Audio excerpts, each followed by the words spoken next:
Hello children and welcome to the session today. We all know that we live on earth. The earth is our home. There are many conditions of earth that make life happen here. Life is possible only on earth, not on the other planets around it.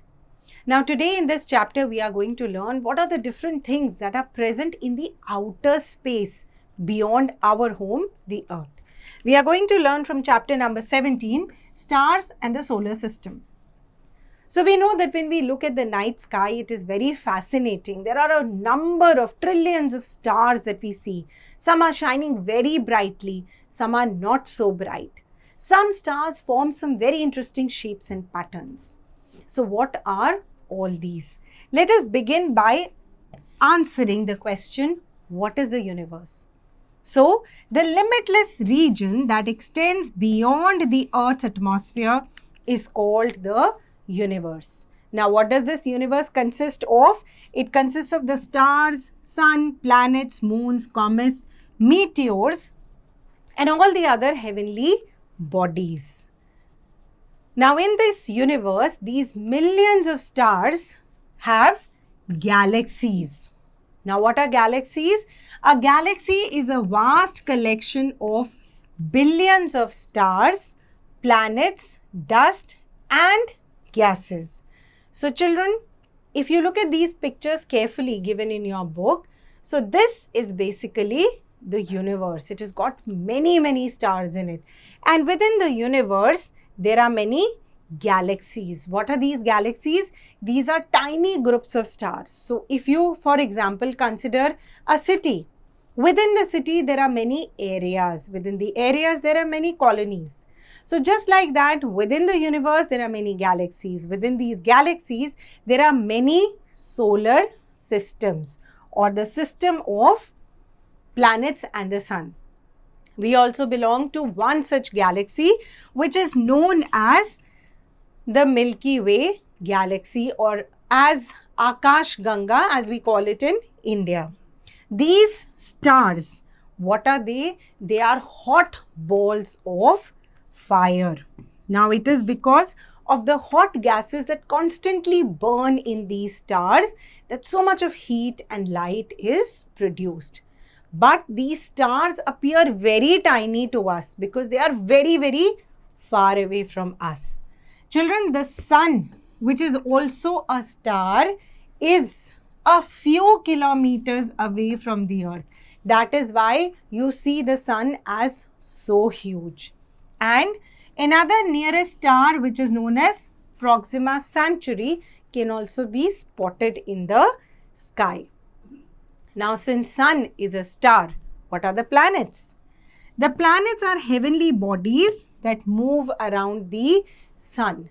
Now, these heavenly bodies do not have light of their own. So, how do you see them? They reflect the light of the sun. And children, how do you measure the distance between the sun and the planet? You do not measure it in kilometers per se. You measure in it light years. So, what is the distance that light travels at? Light travels at a speed of 3 lakh kilometers per second.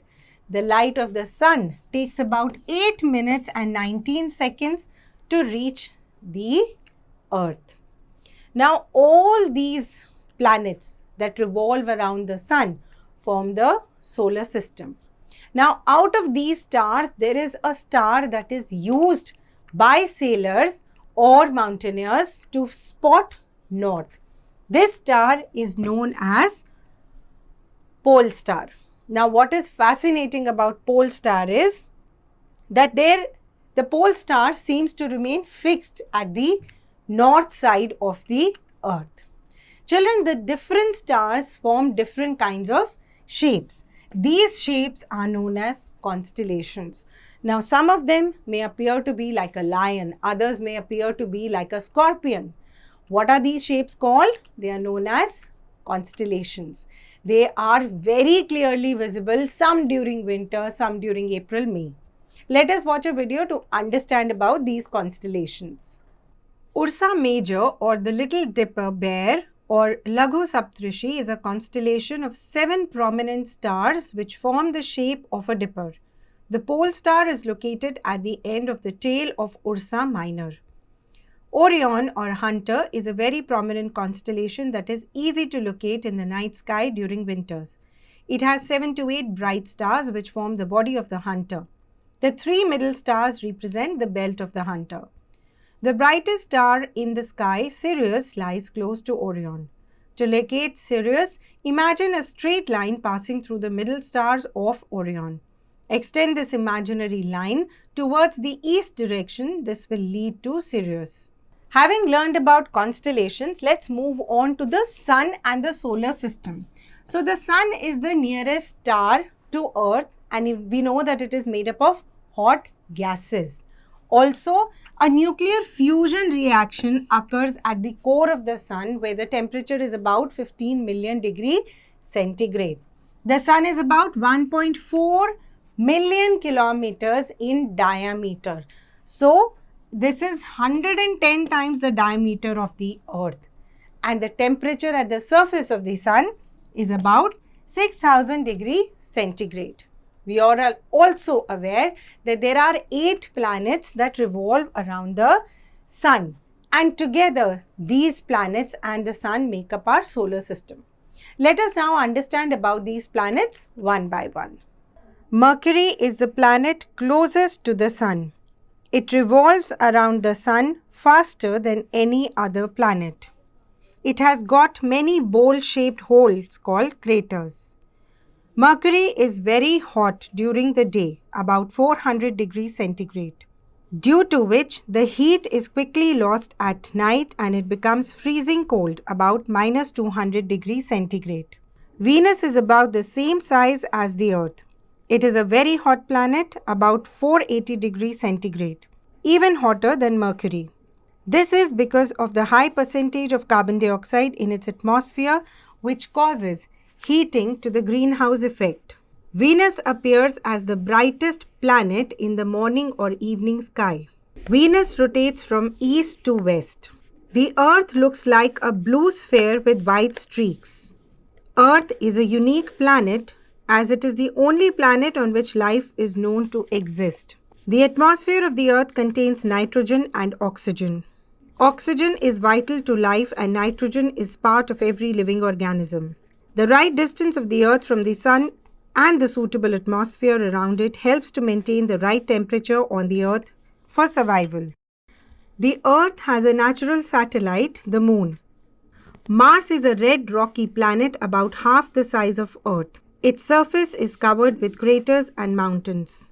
Mars has 2 moons, Phobos and Deimos. 4 giant inactive volcanoes are found on this planet. Temperature on Mars ranges from minus 120 degrees centigrade to 25 degrees centigrade. Jupiter is the largest planet. Its diameter is 11 times that of the Earth. Jupiter rotates faster than any other planet. One day on Jupiter is less than 10 hours.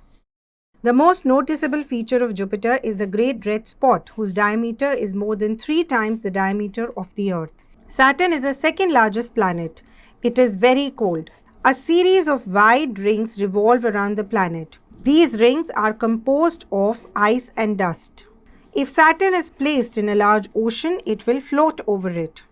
Uranus is a very cold planet. It was discovered on March 13, 1781. It is considered to be a gaseous planet like Jupiter and Saturn. It looks blue because of the green color of methane in its atmosphere. Neptune is the last gaseous planet that appears pale blue. The planet's atmosphere is mostly composed of hydrogen and helium. Having learnt about the planets, let us move to the other celestial objects in the solar system. So we all have learnt by the Big Bang theory that many huge pieces separated from a huge mass, which is called the Big Bang. Now from this huge mass, certain pieces that were big enough to be formed planets converted into planets, but there are still some small pieces that are still moving around the Sun in space. What are these? Let us again watch a video to understand about these pieces of rocks floating in air. Some small irregular heavenly bodies of rocks and metals revolve around the Sun in the gap between the orbits of Mars and Jupiter. They are called asteroids. A small body of ice and dust that moves around the Sun in an elongated orbit is called a comet. As a comet approaches the Sun, it heats up and leaves behind a stream of hot glowing gases and dust particles called the tail of the comet. The tail of a comet always points away from the Sun. Some small, rocky, irregular heavenly bodies that revolve around the Sun are called meteoroids. When meteoroids come very close to the Earth's gravity pulls them. As they enter the Earth's atmosphere, they get heated due to friction with the air and burn to produce heat and light. So, children, our space is actually full of wondrous objects. We all can see the moon at night. Now, what is the moon? The moon is the natural satellite of Earth. We know from pictures that have been taken from moon that its surface has got many craters on it. And we also know that the moon has a gravitational pull because of which tides take place. Then we also know that the moon continuously changes its shape in 28 days, where it increases in the first half and decreases in size in the second half. What are these called? These are called phases of the moon, and the time period between one new moon and the next one is over 29 days. Children, moon is a natural satellite of Earth, and here in your book is given an activity where you can understand the different phases of moon. Please do conduct this activity in class with the help of your teacher. There are also some artificial satellites that are sent on outside the Earth. What is their function? Their function is to understand the activities that are taking place around the Earth. How? Let us see. Artificial satellites are man-made machines that are sent into space by rockets to orbit around the Earth or another planet. Aryabhatta was India's first artificial satellite. Sputnik 1 was the first artificial satellite to be launched by USSR in 1957. Artificial satellites are very useful for forecasting weather, in transmitting radio and television signals, and for collecting information about outer space. Do you know that Chandrayaan-1 was India's first mission to moon, which was sent by ISRO, and this was sent on 22nd October 2008. It was the first successful mission which was very, very low cost. So, of the artificial satellites, there are geostationary satellites which remain fixed at one particular position, and there are sun-synchronous orbit satellites which, just like the moon, orbit around the planet on a fixed path. Now, how do these artificial satellites help us? They provide us communication. So, how do you think we are communicating to each other on mobile phones? How can one person sitting in India talk to another person sitting maybe in Alaska? So, this communication is possible only through the satellites. Some serial or episode that is being produced and telecast in America is also available in India. How does this happen? Again, communication. Then there is weather monitoring. So, how do you think that emergency warnings for tsunami and cyclones are given? They are given in the same way. Then there are remote sensing satellites. What do they sense? They are used for detecting groundwater, coal, oil, forest surveys, etc. Children, all these satellites together function to enable the daily activities and security and safety of different countries. Most of the countries have got their own satellites placed, but not all.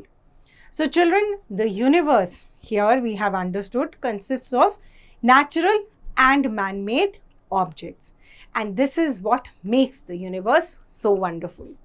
Time for you to attempt the questions at the back. Thank you.